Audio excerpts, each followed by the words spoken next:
రేయ్, మనం అర్జెంటుగా వెళ్ళాలిరా. ఒకరిని వేసేయాలి.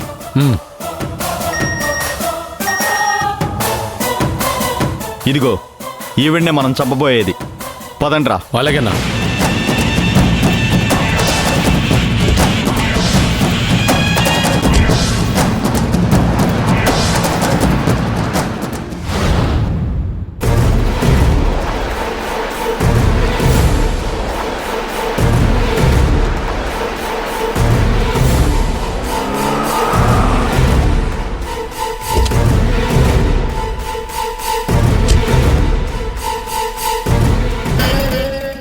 పవి ఇక్కడికి వచ్చిందా?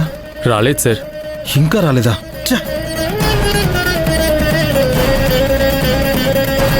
పవి ఇంటికి కూడా రాలేదంటే ఎటు వెళ్ళినట్టు?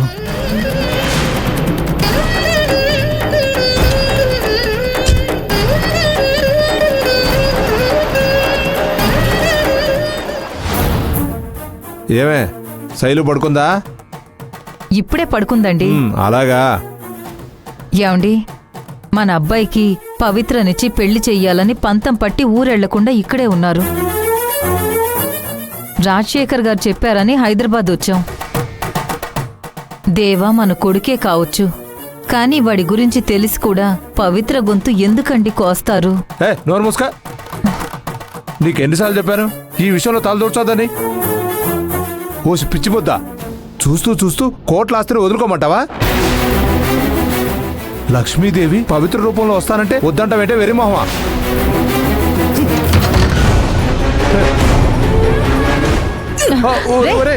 ఒరే దేవా, ఆగరా. దేవా ఆగు. ఒరే దేవా, ఆగరా. ఆగు. పిల్ల భయపడుతుంది.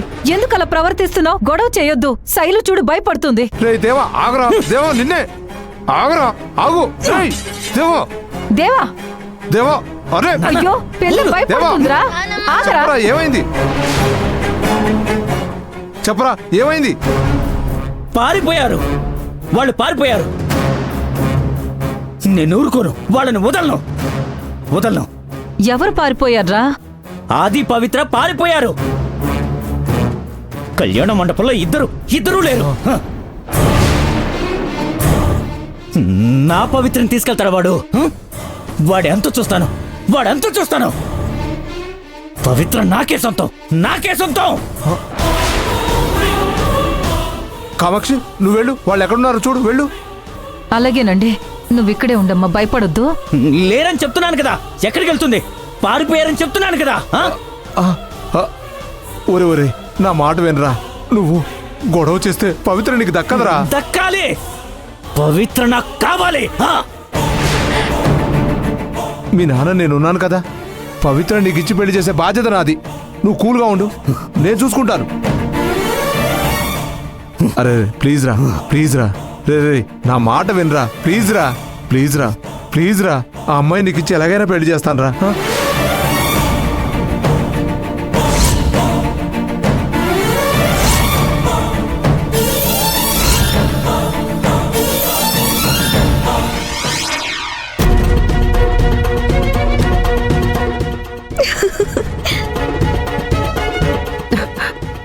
ఏమే సంజన, పవిత్ర కనిపించట్లేదని అవతల సీత వాళ్ళు టెన్షన్ పడుతుంటే నువ్వేంటే ఏం పట్టనట్టు కూర్చున్నావు?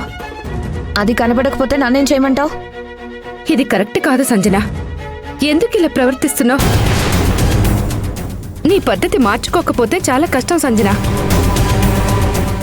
అయినా ఇలా తయారయ్యావంటే నువ్వు?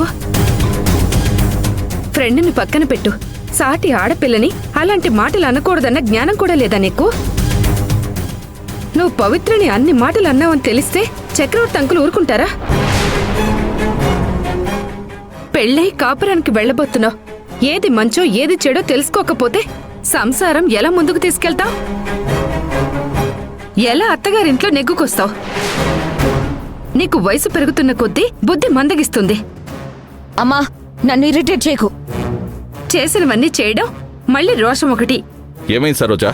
ఎందుకు సంజన మీద కోప్పడుతున్నావు? అనవసరంగా కోప్పడ్డానికి నాకేం పనిలేదనుకున్నారా? అసలు మీ కూతురు ఏం చేసిందో తెలుసా? పవిత్రని అనరాని మాటలన్నీ అంది. సాటి ఆడపిల్లని అనడానికి మనస్సాక్షి అనేది ఒకటి ఉండాలి కదా. చాలే ఆపో. తెల్లారితే పెళ్లి పెట్టుకొని ఎందుకు నా కూతుర్ని తిడుతున్నావు? వెళ్ళు, వెళ్ళేదైనా పనుంటే చూసుకో. మీ తండ్రి కూతుళ్ళు ఇద్దరే, మిమ్మల్ని మార్చలేం.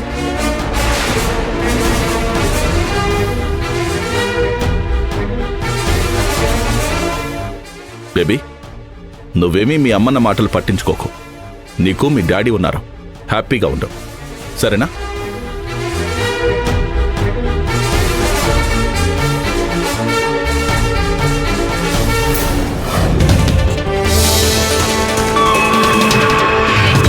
సార్, ఎరా, పవిత్ర దొరికిందా? ఇంకా లేదు సార్. తన కోసమే వెతుకుతున్నాం సార్.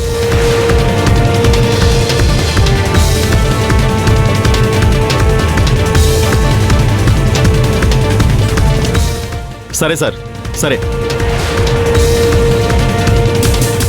రేయ్, ఎలాగైనా దీన్ని పట్టుకోవాలరా. రేయ్, లేకపోతే సార్ మనల్ని చంపేసేలా ఉన్నాడు. పోనీరా.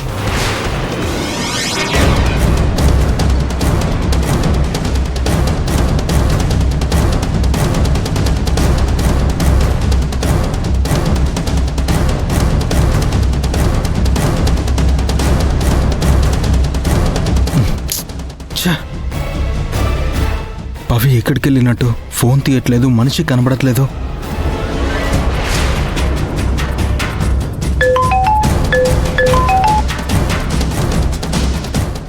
హా సీతమ్మ.